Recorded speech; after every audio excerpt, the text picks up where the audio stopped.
Assalamualaikum warahmatullahi wabarakatuh.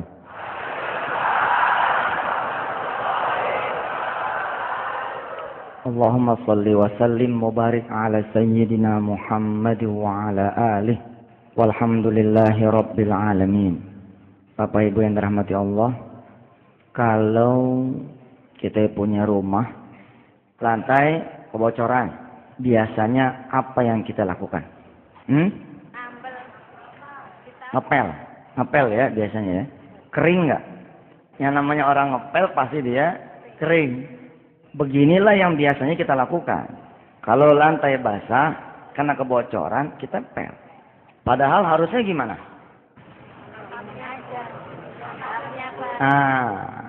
Cari dulu penyebabnya. Apa pasal nih? Kok lantai jadi basah? Oh, ini dia gentengnya nih. Karpet atasnya nih. Ganti dulu. Habis kita ganti tuh genteng, kita ganti tuh karpet atas. Kadang-kadang malah nggak perlu kita pel, dia kering sendiri. Dalam hidup kita, sering kali kita mencari penyebab di luar dari diri kita. Waktu kecil, kita didongengin kisah Abu Nawas yang mencari cincin, gitu ya. Abu Nawas mencari cincin, mencarinya di luar dia punya rumah, di halaman depan, halaman belakang, samping kanan, samping kiri, sehingga kemudian tetangga melihat membantu. Nggak ketemu cincin yang dimaksud.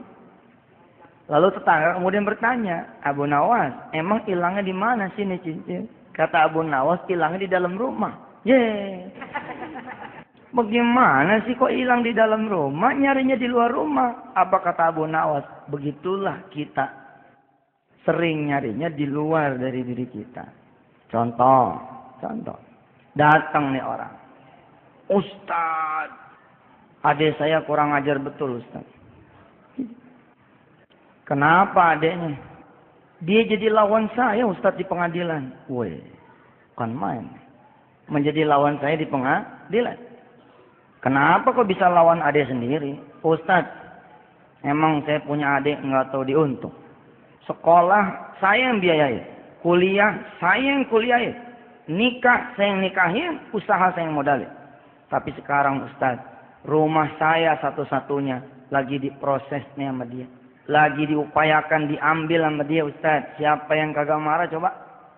Kalau saya lagi banyak duit dulu, jangan dia minta. Nggak minta aja saya kasih. Sekarang saya udah nggak punya apa-apa Ustaz. Ilah-ilah cuman rumah yang saya tempatin. Maka saya akan berjuang sampai titik darah penghabisan walaupun dia adik kandung saya. Udah sampai di mana sekarang? Pengadilan banding Ustaz. Saya di pengadilan tingkat pertama kalah. Kata dia gitu. Kok bisa kalah? Ceritalah dia.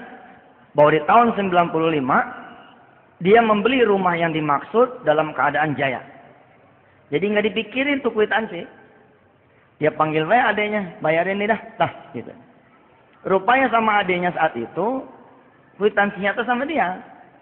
Karena nggak diurus, sertifikat juga diurus atas nama dia. Kelak di kemudian hari, ya wajar aja kalau kemudian pengadilan memenangkan adiknya. Bapak Ibu yang dirahmati Allah, hari ini kita konsentrasi di kajian tentang penyebab. Kenapa kita begini, kenapa kita begitu. Kalau sudah ketemu penyebabnya, jawabannya gampang. Yang repot kan, kita nggak tahu penyebabnya apa. Kembali kepada si ayat tersebut, kita berehem dah. Begitu. Iya Ustaz, makanya Ustaz, tolong saya minta wirid, minta amalan. Emang kita hidup di pondok, bunyinya amalan terus. Wirid mulu. Apalagi pakai kain wirid. Sekalinya saya pakai celana, pakai rangsel, set gitu. Masuk bandara, ngelewatin detektor kan. Ditegur sama petugas. Mau kemana dek? Mau kuliah ya? Saya mesem aja. Tujuannya kemana? Saya nyaut, Jogja. Oh iya, berarti mau kuliah nih kata. Begitu tas ngelewatin dalamnya tuh, kita pakai lagi kan. Ditepok pundak saya. Jangan nakal ya.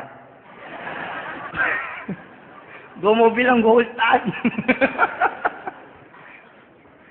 Apalagi lah kita pakai kain begini, emang bunyinya amalan melulu sih.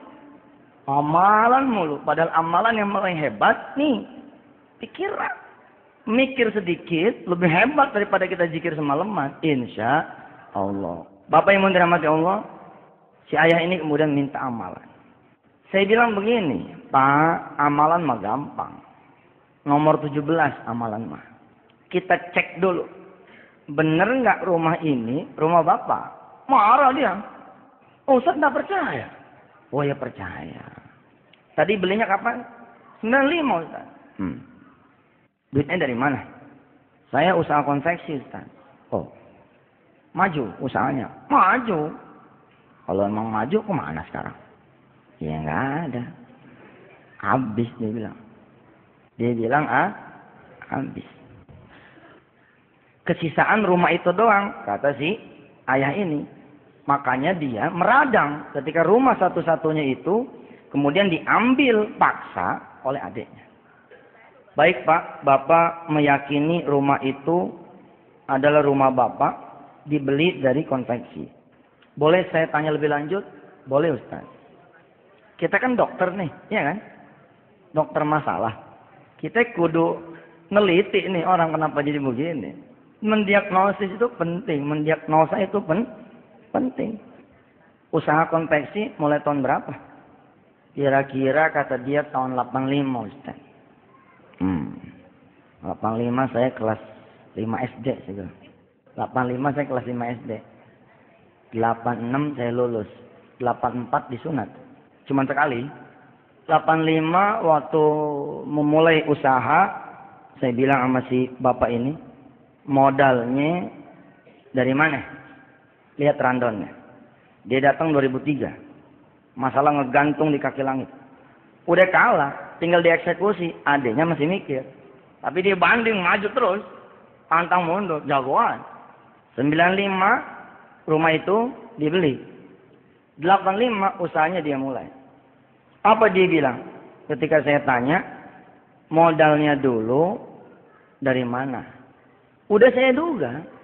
Urusan tanah, urusan rumah, usaha yang besar kayak gitu balik lagi cuman ke urusan tanah dan rumah yang satu-satunya, saya hampir bisa nebak. Jangan-jangan dia awalnya urusan rumah sama tanah. Begitu saya kejar, nunduk dia. Iya Ustaz. Kalau mikir ke situ sih, saya menyadari. Menyadari gimana? Dulu modalnya boleh jual tanah ibu saya, Ustaz. Oh, tahu? Maksudnya ibu Anda tahu? Enggak, Ustaz. Udah minta maaf. Buru meninggal, Ustaz. Semua. Pak, saya bilang, Bapak dikasih amalan nomor 1. Kalau penyakit dikasih obat nomor 1. Ditangani sama kiai yang nomor 1. Kalau penyakit ditangani sama rumah sakit nomor 1. Nggak bakalan Bapak menang. Karena yang Bapak perjuangkan bukan hak Bapak, gitu saja. Percuma Pak. Mendingan saya suruh Bapak tobat. Ketahuan. Lebih baik diambil tuh. Habis rumah sama tanah yang tinggal itu. Sekalian. Supaya Bapak nanti meninggal. Kondisinya udah bersih. Nunduk tuh orang. Terus saya mesti gimana Ustaz? Udah nggak ada lagi rumah. Nggak apa-apa. Tapi dosa juga nggak ada lagi. Daripada dipertahankan. Apa Ustaz yang mesti saya lakukan? Yang mesti situ lakukan. Temuin adik situ. Kasih sudah. Bilang kalau ini bisa mendatangkan redoknya almarhumah ibu. Tolong maafkan kakak. Gitu. A'udzubillahi minasyaitonirrajim. Bismillahirrahmanirrahim. Surah Al-Baqarah 200.